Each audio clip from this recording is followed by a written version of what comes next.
going, guys? Welcome to the next episode of the Hello Wall podcast. I'm your host, Devin, once again, and this is the podcast where we cover most things pop culture, specifically pertaining to comic book stuff. So we read comics, review them, talk about the news that's coming out lately, sometimes games as well as films, reactions, things like that. So for today, it's probably going to be a quick one. I don't really have much news coming out of any of the major houses or even indie stuff. I browsed the web. I just couldn't find much of anything that should be noted. So we're probably just going to go mostly to the reviews. I did read some stuff from Marvel, and this is all speculation and all that. So it'd be interesting to see. But they talked about them introducing the Eternals introducing the X gene, which would then introduce the X-Men. So I think they're going to utilize Thanos' snap to sort of, I don't want to say retcon because that sounds terrible, but to kind of get the X-Men in there somehow. Ever since the acquisition of Fox, that's one of the IPs they're going to want to capitalize on. So yeah, it'd be exciting to see the X-Men come to the Marvel Universe, the MCU. I've never been a huge X-Men fan. I remember watching the X-Men, the animated series. I'm not sure if that's exactly what it was called, but I remember watching the animated series back in the day. That was a super fun moment in my life for sure. And then also remember watching all the movies when they came out as well with my family and my cousins and all that stuff. So I've always liked the X-Men. I've always been a Wolverine fan. He used to be my favorite hero next to the Hulk and Superman. So I've always had some sort of like for them, but I've never been a huge fan as far as I read in their comics. With Power of X and House of X coming up, with Hickman resetting the X-Men universe and all those comics being canceled, of course, a new start to any sort of thing gets a reader like me in because I'm so inconsistent. I'm sad to say, but a reader like me who sort of goes in and out of comics every now and then, it's fun to have a new prestigious creator come over and do some awesome work with a house that I normally don't read a lot of. Like Marvel, I'm really not pulling many books out of, and I want to change that. But, I sort of have an issue with their quality when I compare it to some indie comics as well as most DC comics. Their paper is really thin, and maybe it's a choice thing, but even just their covers are not a really sturdy cover stock, so, or cardstock, whatever you call it. So it's sort of discouraging, but I'm looking forward to reading House of X and Power of X, and hopefully I can get into it. I've heard Hickman does some really awesome things, and I've heard that I should not miss this. So I want to be able to say I was there and I read this whenever this all went down. So hopefully it introduces some really cool stuff, and I'm excited for that run. But other than that, there's not really much information. What the Avengers game was, E3 happened this past week, and the Avengers games was confirmed to be made by Crystal Dynamics. It is like a online live service game to where you can play like a major storyline. You can co-op, you can play solo, I think, as well, but you team up with your friends and you guys go through all these missions, and it's supposed to be a huge cinematic story. We have the likes of Troy Baker and what's the guy's name? Jeez, I always forget it. I want to say Nathan Fillion. It's not the guy who played Nathan from Uncharted. I'm a huge fan of his.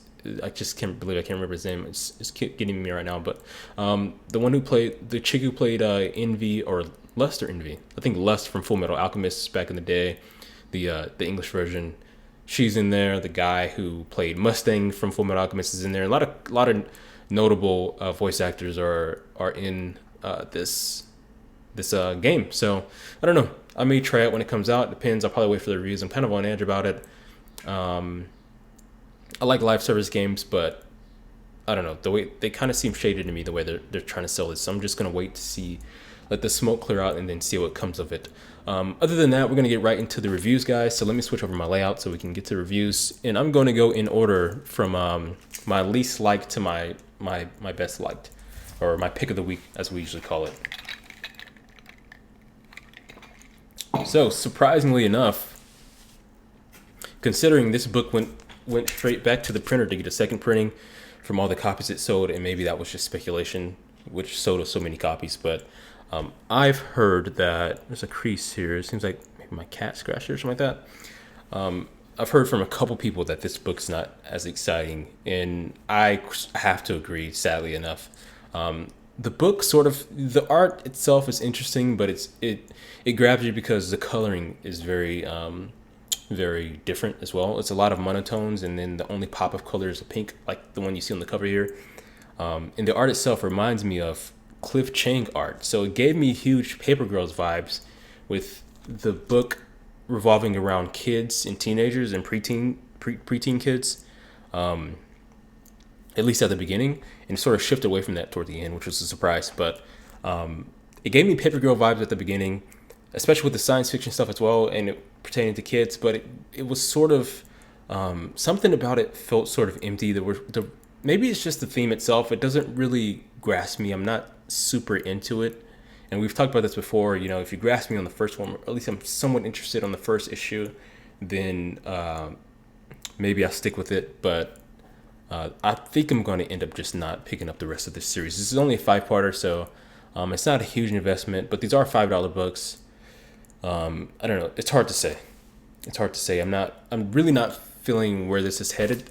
By the end of the book, one of the main kids, this spoilers, I guess, one of the main kids, the entire book is narrated by the kid who is injured through his line of duty or whatever, and he is in and out of this kind of dazed phase, and he ends up going in a coma for what we find to be years at a time. He ends up he goes from maybe 15 years old to like 21 years old. So a considerable amount of time has passed when he woke up from his coma, and then things have presumably changed. And his best friend, who also got into this army set up by tech creators, like for example, like Mark Zuckerberg of Facebook, who created all this tech in this video game to kind of train these kids to join this army. That girl obviously grew up, and we don't know exactly what's going on with her, but it seems that the reason to stick around for the story is to figure out what happened to his little sister whenever that altercation happened, and then what is the world like after he came back from his coma, and what is the point of the theme itself in the first place. It just doesn't seem to have much of a clear direction yet, besides those few character points that I touched on. So I don't know. I'm not really going to rate this. I don't know if I should get into rating things. Maybe I should, but this is definitely the bottom of the list for me. It's definitely not like a 2-star for me, maybe a 2.5, but it's just something that personally I'm not interested in, and I don't really care for it. So definitely not going to pick that up, especially with it being a $5 book, even though it's only 5 issues.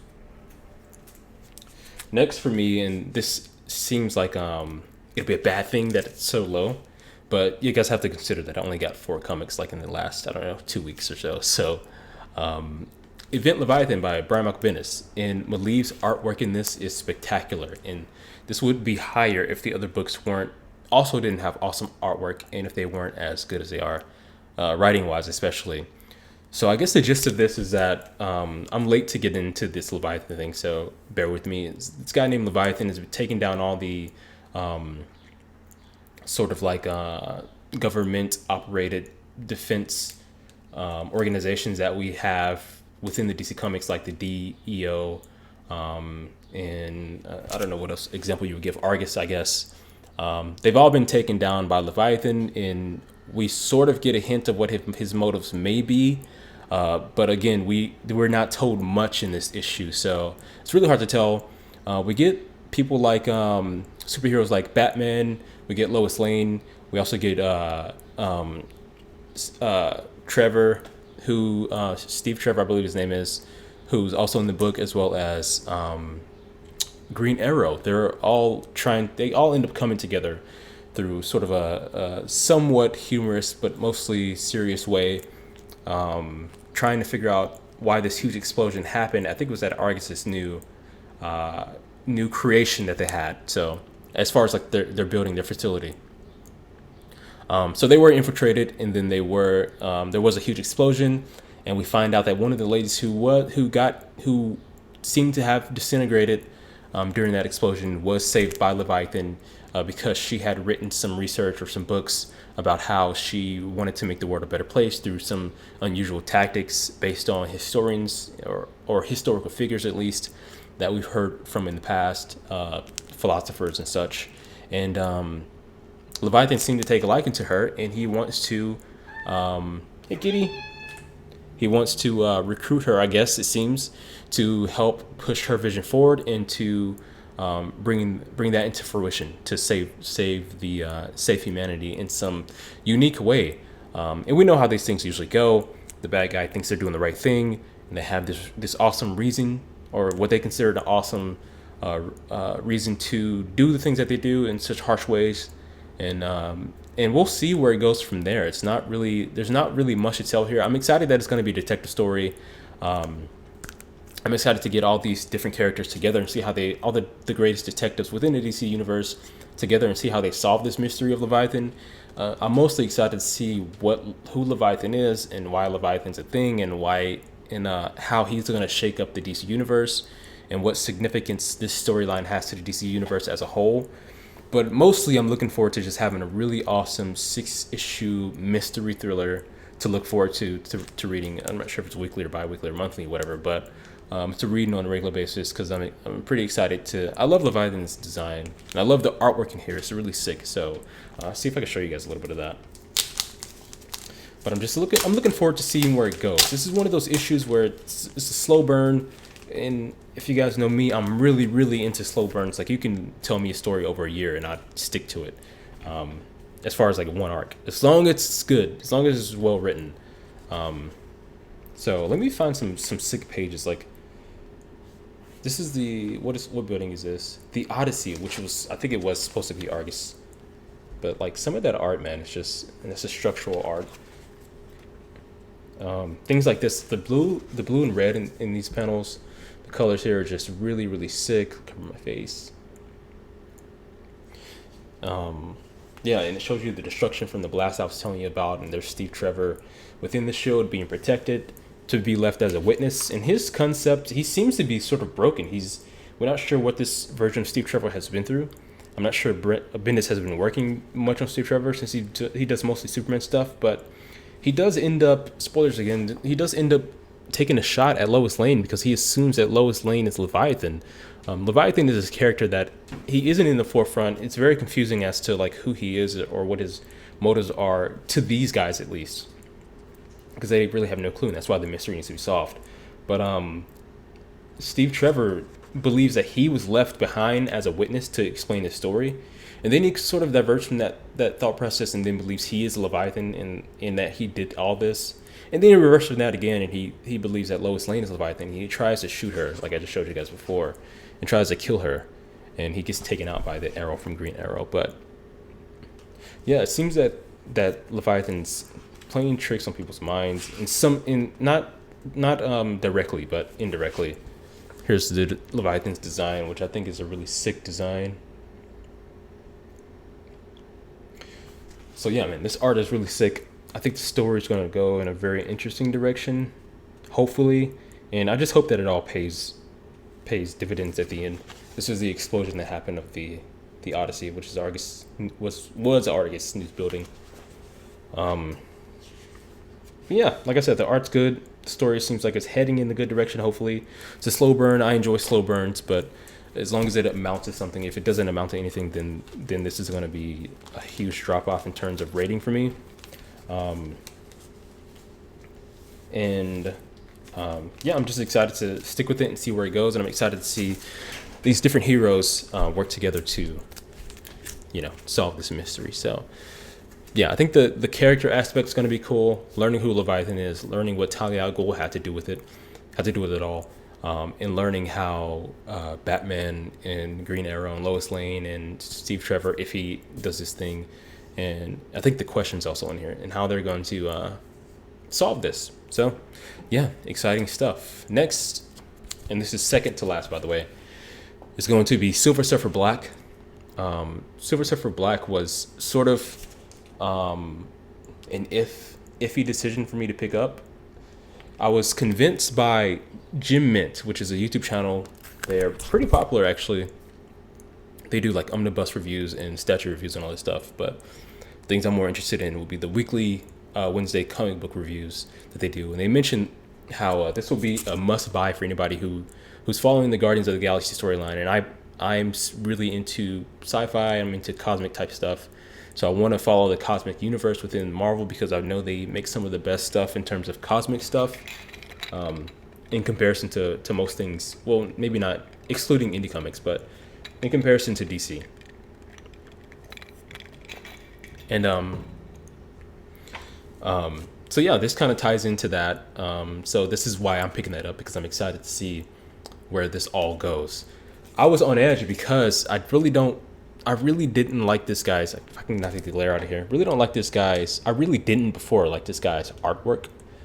I admired that it was different, sort of abstract, but the squiggly lines and the structure of the anatomy and all this stuff seemed really weird to me. So I was sort of on edge about it, but I really do like this cover in terms of color theme. The blue, I'm not really a huge fan of blue usually, but the blue and the black really, along with the silver and then the multiple colors within his hand, which we figure out why that happens later on. I don't know, it's just an interesting color palette, I think. So that's fun to see. I don't know much about Silver Surfer at all. This is a story, why is this so hard to open? This is a story where Silver Surfer, it ties into Guardians of the Galaxy. So there's some holes in my understanding, but he was out with a group of people, a group of other cosmic heroes, and they got sucked into a black hole, and he ends up launching them out. Beta Ray Bill was a part of this, and he used the Stormbreaker to kind of launch them out. I think he used Ghost Rider's, I think it was Cosmic Ghost Rider, if I'm not mistaken, chain, tied it onto Stormbreaker, threw it out of the black hole thingy, and then Beta Ray Bill called to Stormbreaker, which pulled him and the rest of his team, along with the chains, forward and out of the black hole, but Silver Surfer stayed in. He ends up descending into this like weird like black hole thing, which sort of, this is where like the art and the panel design starts to shine when it comes to this guy. And I start to appreciate his work because it reminds me a lot of Shade the Changing Woman in terms of like cartooniness as well as just abstractness. It's not your typical comic book superhero type art. So that was really interesting to see as well. But he sort of just descends into this black hole, and he starts to deteriorate, it seems. And I'm not familiar with Silver Surfer's art as much as I am with I'm not familiar with Silver Surfer's character as much as I am with other characters. So I'm not sure where his power, the extent of his powers, and where they start and where they begin, or what they really are, to be honest. But I've heard that he's a really powerful being, one of the most powerful beings in the cosmic universe. So yeah, he seems to deteriorate here, and then he gets a second wind, and he calls his board, and he's able to push forward to this sort of this planet that I'm not really sure what it is exactly, but it seems to be a planet unknown to him. So there's these three Guardians here. They're guarding this little, looks like a castle, entry to a castle, whatever. And he wants to sort of just know where he's at. He wants to heal himself. He wants to get better. And they take no mercy. They start beating him and destroying him. And this is also where this artist, who is this artist, by the way? Tradd Moore. This is where he starts to shine as well. His action scenes are really, really cool. He's able to draw like miniature characters within these panels, but still give them personality and still give them fluidity in their movements, which makes it really entertaining to watch. There's a lot of movement, a lot of personality within these panels. Look at the depth of field there. The foreground and background is being worked with a lot, and I find it very impressive that he's able to do this, especially with his art style, because his art style is very abstract and I assumed would be very flat, but definitely isn't. So eventually these things get a hold of him, and as far as like overall what the story is about, I'm not sure exactly. Obviously it's about Silver Surfer, but I guess he's sort of in the beginning gives this sort of monologue where he talks about how he what is it exactly? He regrets some things that he's done. Like he mentioned at one time, I think it was Galactus, whatever, was eating these worlds and destroying all these people, and these people were praying to him as a god or begging him to save them, and he just stood by idly and watched them all die. I think he sort of regrets that, and I'm not sure if he didn't want to interfere with with destiny or fate or whatever. But yeah, it's a good question as to why he did that. But he sort of regrets that, and he goes on what seems to be what I assume at least to be sort of an adventure or an odyssey, to make it more sophisticated, of him discovering who he is and his purpose in the universe as a whole, is what it seems. And I wonder if we're gonna. I really love Donny Cates' writing in this, and I've heard some off things about his Guardians of the Galaxy stuff. So I'm hoping that his writing's, obviously the character's completely different. So it's a very introspective character, but I'm hoping his writing for Guardians of the Galaxy is just as appealing and just as satisfying as it is here in this book. Damn it! I just bit the page on. This is going to be worth nothing in the future. It's like a freaking 7.8 now. Anyways. Yeah, writing's great. I like how most of it's just pure narration. You see the blue bubbles there? That's mostly Silver Surfer just narrating the entire time. So barely any, I would imagine no dialogue at all in this book. Anyways, Silver Surfer ends up making a sun out of his hand somehow, which apparently is the power he has. Just a huge beam of energy, or maybe it's a star. Even though he was hurt, this is one thing that got me, is like he was hurt, but for some reason he just kept getting stronger and stronger, which seemed weird to me. And if this is Silver Surfer hurt, he can probably he can probably take on anything in the world if this is him hurt. But anyways, he just kept getting stronger and stronger. But he ends up making this this light, which sort of clears the land of its bleakness and darkness, turns it into like a normal planet, I guess. And then his hand turns black because I guess all of his energy was taken out of his hand or something like that. It was a price he had to pay to create that huge thing of light. He ends up taking out those guys, and he opens up that door that we mentioned earlier. And this is what's behind it. I'm not familiar with this character. Never seen her, never heard of her, or him, or whatever it is. But it seems powerful, and she refers to herself as God. So, yeah, it seems like that's where it's gonna leave off, and I'm interested to see where this goes from there. I didn't rate, like I said, I wouldn't rate it, but I didn't rate Leviathan here, but it's definitely not a 2.5. It's a huge step up from that. I would say maybe a 3.0, which isn't a huge step up, but maybe a 3.0, 3.2, somewhere around there for Leviathan. And this is sitting at probably a 4.0 for me. I really enjoyed the writing. I really enjoyed the art, surprisingly, considering I didn't want to pick it up because I didn't like the art. And I only picked it up because it tied into, it was a number one, and it tied into Guardians of the Galaxy. So I'm pleasantly surprised, and I'm really excited to read the rest of this because I think it's going to be awesome. So that's that. Last but definitely not least, we have a book that actually came out maybe a couple weeks ago, maybe 2 or 3 weeks ago. I forget exactly, but it's Excellence. So Carrie Randolph is an artist who I started following early on, years ago, who I saw like made helped create some books with like Marvel, I think maybe DC, but Marvel especially. And I've always liked his art, but I really wasn't reading much Marvel at the time, and everything he had drawn had been like, before I was reading, stuff like that. So, yeah, I was sort of sad that I didn't really get to pick up any books that he drew, and then all of a sudden this comes out of nowhere, where Brandon Thomas and they're creating this awesome piece of work here. So the reason this is so cool to me is for a number of reasons. I wouldn't say I'm a huge Magic fan, but I think Magic's cool for the most part. I'm more of a fantasy guy, so you can see where I stand there. But there's he's creating this world here where these magicians are they become magicians. Kara, you're on camera. Have some respect. Oh my gosh, just I'm gonna block her. It's a world of magicians, and musicians, I guess, probably somewhere. Magicians who are sort of tasked to, their purpose is to protect they're just the human people, right, within the world. They're sent down to the regular world, and they're protecting these people to, I guess, help solidify their fates, whatever it may be, to help them have better lives, which is kind of weird. All of the magicians here are black characters. All the people they protect so far we've seen, and it's speculated to be only white characters. So I wonder if there's some sort of like a commentary there. But I've heard from anti-SJW people that this is actually something that they wouldn't consider SJW, or at least a good SJW book. So if you're worried about that, maybe you shouldn't be, because people who are really, really far opposite of that actually like this book. So that's really intriguing to me. Like I said, the art's solid. I really love Carrie Randolph's art. The world building starts really early on, but we follow this specific family. Forget their names exactly, but this guy's a part of it. And as a kid, he has this trouble just manifesting his powers.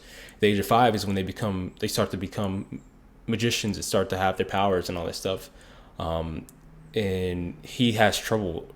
He has trouble manifesting powers, and they have this beautiful sequence where, I guess I'll show you guys. Beautiful sequence where he's trying to manifest his powers, and he just can't until like his late teens or whatever. The I guess one reason he couldn't manifest his powers was because he lacked a passion for it, and he ends up. This book's huge, by the way. There's tons of pages in here.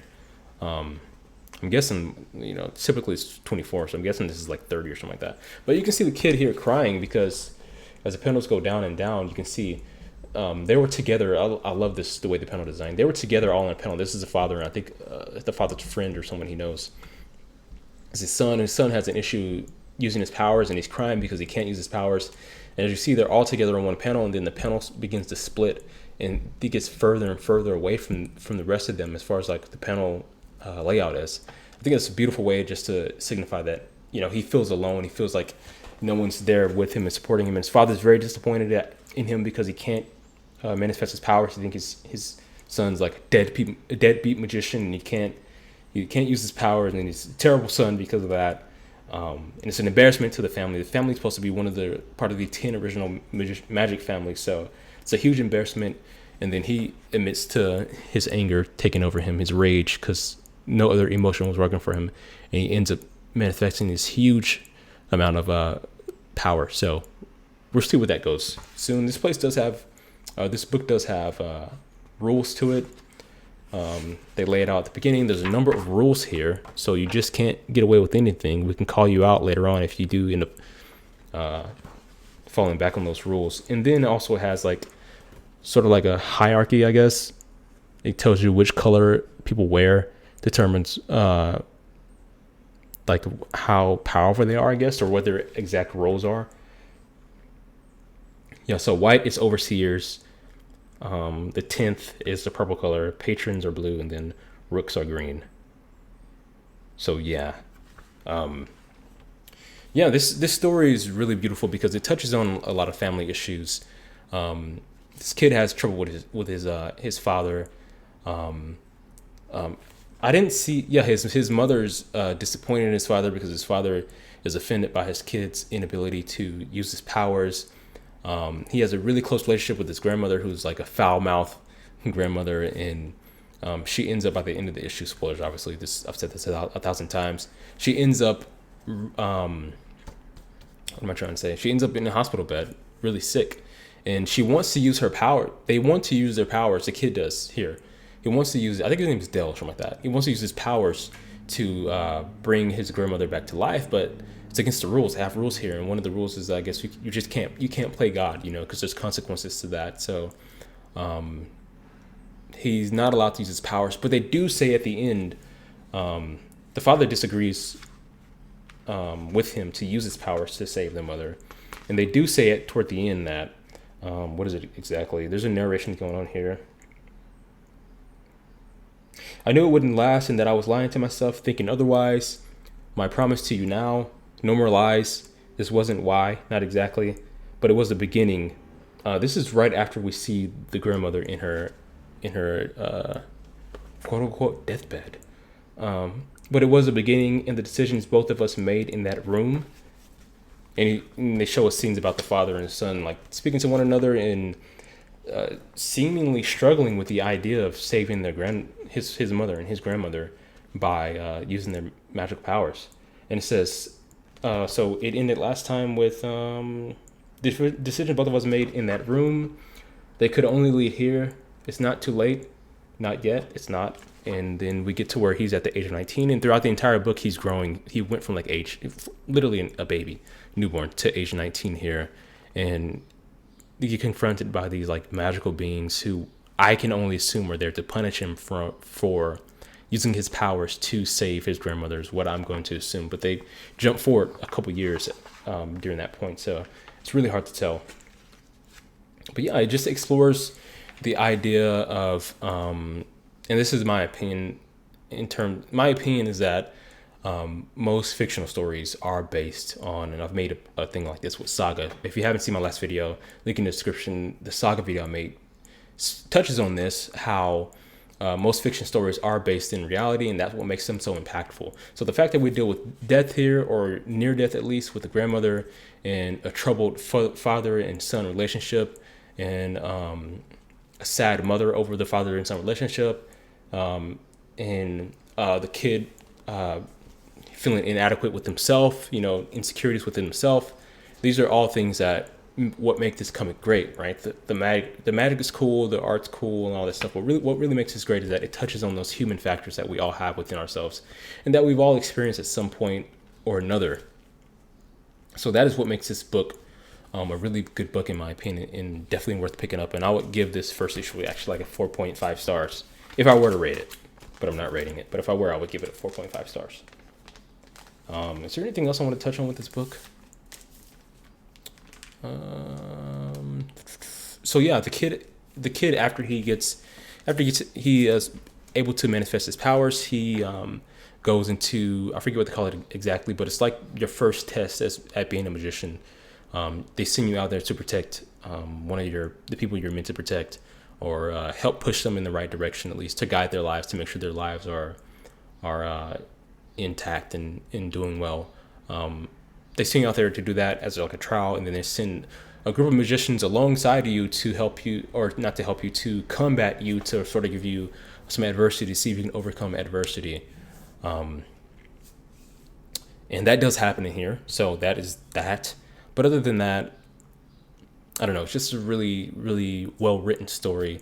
There's a lot of emotion and a lot of character behind all of it, and you can really see the writer's personal experience coming through here. And he even talks about how at the end he liked the little passages at the end that they talk about in the back of the book, back matter I think it's called. It's usually empty words of people just saying thank you for buying the comic, but this actually was like a story of himself, and how he felt like he didn't really have the means to write this book until he became a father himself, and that is what motivated him and gave him the drive to actually start writing this book. So that was really cool. Really enjoyed that read. I'm excited for the next one. And let's go on to my pull list. We're almost done with this, by the way, guys. Let's go into my pull list for the next week. So I am going to be picking up not American Carnage, not Aquaman, but I am going to pick up Batman 73. I really like Tom King's writing. I'm excited to see where this goes. I love this cover. I'm not sure who drew this, but I saw something on Twitter about it. But I do like this cover a lot. So I'm excited to see where that goes, and to see where the Bane storyline goes eventually.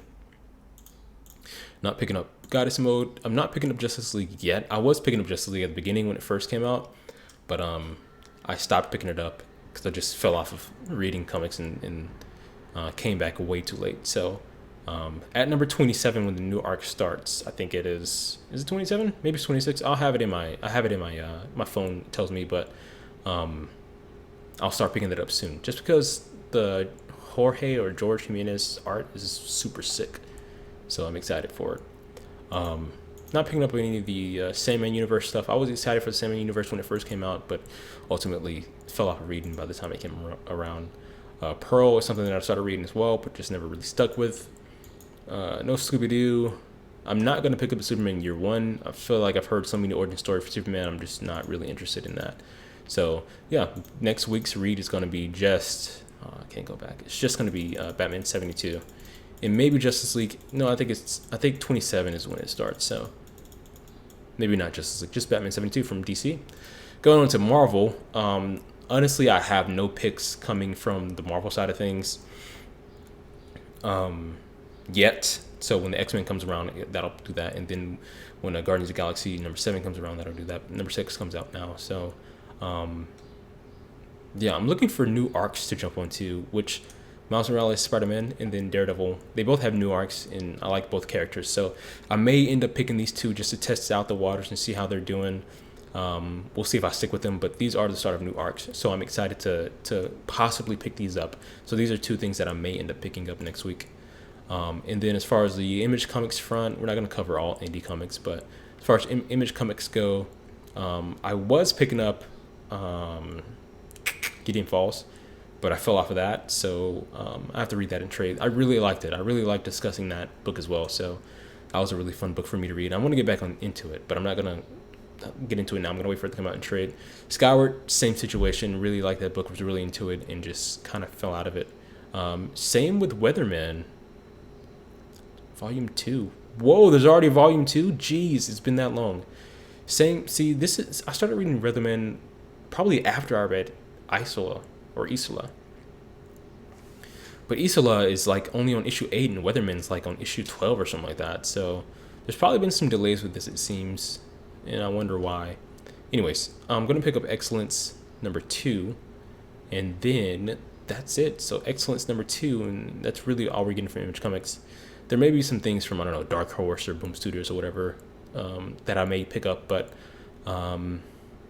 yeah, not as far as I know. So anyways, thank you guys for coming around and watching the review. Really appreciate it. Next time we'll probably have more news, and I'll probably have more time to actually do what I do. So yeah, you guys have a good one. See ya.